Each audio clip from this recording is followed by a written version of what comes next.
अस्सलाम वालेकुम जी। जनाब आज हम छोटा सा टॉपिक डिस्कस करने जा रहे हैं uncertainty with in the atom. Chapter 19 आपने पढ़ लिया होगा आई होप इससे पहले। तो उसमें आखिरी एग्जांपल और आखिरी न्यूमेरिकल को मिला के ये टॉपिक मार्ज वजूद में आया है। एटम के अंदर इलेक्ट्रॉन की प्रोबेबिलिटी कहाँ पे है, कितनी है कि वो कहाँ पे मौजूद हो सकता है। एग्जैक्ट पोजीशन नहीं हम बताएंगे, लेकिन पॉसिबिलिटी देखेंगे कि इलेक्ट्रॉन कहाँ पे हो सकता है, अनसर्टेनिटी कितने हिस्से में है, उसके कहाँ पे पाए जाने के चांसेस हैं। On the basis of uncertainty principle हम डिस्कशन ये करेंगे। तो हमारे सामने दो आर्गूमेंट हैं या दो सूरत हाल हैं। एक ये कि इलेक्ट्रॉन न्यूक्लियस के अंदर हो सकता है, दूसरी ये कि इलेक्ट्रॉन न्यूक्लियस के अंदर नहीं हो सकता लेकिन एटम के अंदर हो सकता है। तो जनाब रफली स्पीकिंग के अब आप वैल्यू पुट करेंगे एटम में, जो न्यूक्लियस है जनाब उसका साइज है आलमोस्ट 10⁻⁻14 मीटर, लगभग मतलब एवरेज न्यूक्लियस का साइज। जबकि जनाब आली जो एटम का साइज है तकरीबन 1 लाख गुना बड़ा होता है। लेकिन अब मेरी ड्राइंग भी ऐसी, मैं कोशिश करता हूँ कि दायरा ज़रा थोड़ा अच्छा सा बना के लगाऊँ, लेकिन आपके सामने जितना चंगा लगा चलो कोई नहीं। तो क्या वो एटम की हदूद में हो सकता है? एटम की हदूद है, हम पुट करेंगे कम से कम 10⁻⁻10 मीटर की रेंज में हम पुट करेंगे।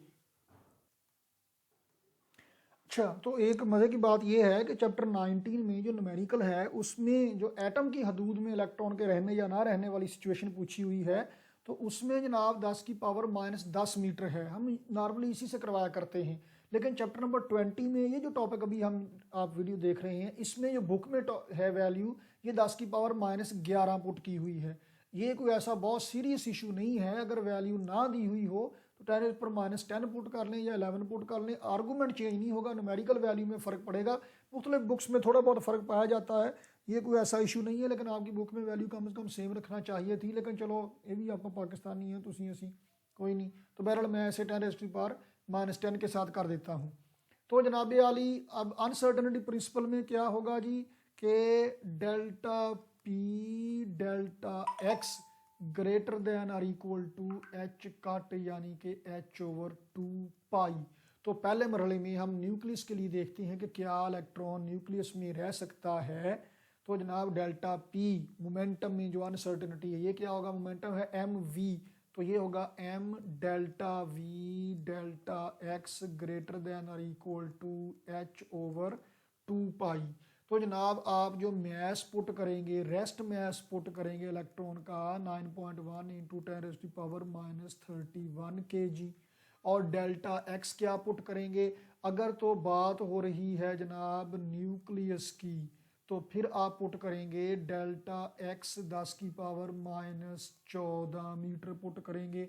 तो delta X is equal to 10⁻14 metre put करेंगे। तो आप वेलोसिटी निकालेंगे, डेल्टा वी ग्रेटर देन और इक्वल टू क्या बनेगा जनाब, h/m डेल्टा एक्स इंटू 2 पाई। तो जनाब ये सारी वैल्यूज पुट करके आप जो जवाब निकालेंगे वो जवाब निकलेगा डेल्टा वी ग्रेटर देन और इक्वल टू लगभग काटा वादा थू था करके 7.3 इंटू 10 मीटर पर सेकंड। वो तेरा भला हो जाए। तो इसका मतलब है कि इलेक्ट्रॉन की स्पीड तो एक्सीड कर सकती है स्पीड ऑफ लाइट से, वेरिएशन इतनी आ सकती है। तो स्पीड ऑफ लाइट से ज़्यादा स्पीड तो पॉसिबल ही नहीं किसी मटेरियल ऑब्जेक्ट के लिए। इसका मतलब ये है कि इलेक्ट्रॉन न्यूक्लियस के अंदर नहीं रह सकता। इतनी ज़्यादा स्पीड क्यों होनी चाहिए? वजह क्या होगी? न्यूक्लियस के अंदर चूंकि प्रोटॉन भी मौजूद है, अगर इलेक्ट्रॉन इतनी स्पीड से मूव नहीं करेगा तो कोई ना कोई प्रोटॉन उसे अपनी तरफ खींच के उसके साथ बगलगीर होगा और इसे, और वो इलेक्ट्रॉन प्रोटॉन मिलके हो सकता है न्यूट्रॉन ही बना दें। इसलिए तो बहरहाल वो प्रोटॉन में मर्ज हो सकता है। तो उससे बचने के लिए उसे दौड़ना पड़ेगा इतनी स्पीड के साथ, जिसमें इतनी स्पीड तक वो अचीव कर सकता है।